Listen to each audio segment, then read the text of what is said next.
اس مہینے کا احترام زمانہ جاہلیت میں بھی ہوتا تھا. کفار مکہ بھی محرم الحرام کے روزے رکھتے تھے، یہودی بھی اس کا محرم الحرام کے روزے رکھتے تھے. نبی علیہ الصلوۃ والسلام نے بھی روزے رکھے ہیں، لیکن آپ نے ایک بات ارشاد فرمائی. پہلے تو یہ فرمایا کہ جو روزہ رکھنا چاہے رکھے، جو نہ رکھنا چاہے نہ رکھے، لازم نہیں ہے.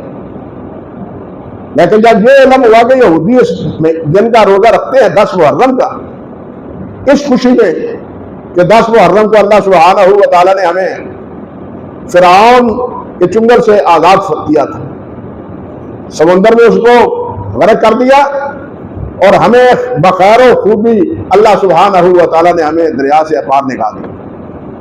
ہماری جان چھوٹ گئی اس غلامی کے دور کی جو سال ہا سال فرعونوں کی غلامی میں ہم پس رہے تھے، اور وہ ہمارے بچوں کو ذبح کر رہے تھے، ہماری عورتوں سے مزدوری کرواتے تھے، اور مزدوری کے سلے میں نانے زمین دینے پر اکتفا کرتے تھے. شکر ہے وہ غلامی کا دور ہمارا ختم ہوا. اس شکرانے کے دور پر یہودی روزہ رکھتے تھے، لیکن نبی علیہ الصلوۃ والسلام نے فرمایا کہ آئندہ ہم 10 کا روزہ بھی رکھیں گے، 9 کا بھی رکھیں گے، جس طرح کہ حضرت عبداللہ بن عباس رضی اللہ تعالیٰ عنہ نے وضاحت فرمائی. 10 کا روزہ تو اس لیے کہ حضرت موسیٰ علیہ السلام اور بنی اسرائیل کے ساتھ اس اعتبار سے موافقت ہو کہ موسیٰ علیہ السلام کو اگر یہ خوشی تھی تو ہم کو بھی خوشی ہے ان کی اس آزادی کی. لیکن مخالفت اس بنا پر کہ یہ ملت اسلامیہ کسی کا دم چھلا نہیں ہے، یہ کسی کے پیچھے لگنے والا نہیں ہے، لوگوں کو اپنے پیچھے لگانے والا ہے. یہ کسی کا پیروکار نہیں ہے، یہ اپنی شناخت رکھتا ہے. اس کی شناخت دوسروں کے ساتھ نہیں ہے، اس کی شناخت خود اپنی ہے. اللہ اکبر کبیرہ. اس لیے فرمایا 10 کا رکھیں گے اور ساتھ 9 کا بھی ہم روزہ رکھیں گے. حضرت عبداللہ بن عباس رضی اللہ تعالیٰ عنہ تو فرماتے ہیں کہ 9 کا نہیں تو 10 اور 11 کا رکھا جائے. امام حنیفہ رحمۃ اللہ علیہ فرماتے ہیں کہ تنہا 10 کا روزہ رکھنا ہی مکروہ ہے. وہ کہتے ہیں تنہا 10 کا روزہ رکھنا مکروہ ہے. کیوں؟ کہ اس میں موافقت ہے یہودیوں کی.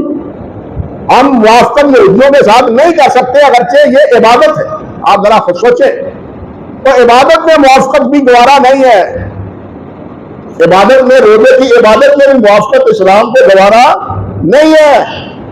لیکن کیا جو چیزیں اسلام ہیں ہی نہیں، جو الحاد پر مبنی ہے، بے دینی پر مبنی ہے، ظلم و زیادتی پر مبنی ہے، بے حیائی پر مبنی ہے، آوارگی پر مبنی ہے، کیا وہ ان کی پیروی ہمارے لیے کوئی باقی گنجائش رہ جاتی ہے؟